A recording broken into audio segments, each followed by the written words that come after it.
السلام عليكم. كشفت مصادر عن رفض ليونيل ميسي لاعب باريس سان جيرمان العرض الضخم الذي تلقاه من نادي الهلال السعودي.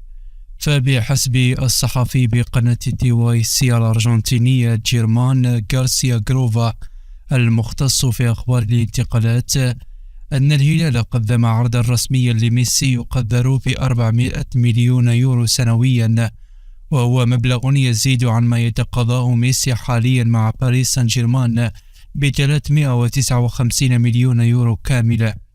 وأضاف غارسيا جروفا أن ميسي قد ناقش الأمر مع عائلته وقرر رفض العرض، حيث يرغب في الاستمرار في أوروبا ولا يفكر حاليا في اللعب خارج القارة، وهو أمر أكدته وسائل إعلام إسبانية بالتأكد على رغبة زوجته أنطونيلا في العودة للعيش في برشلونة.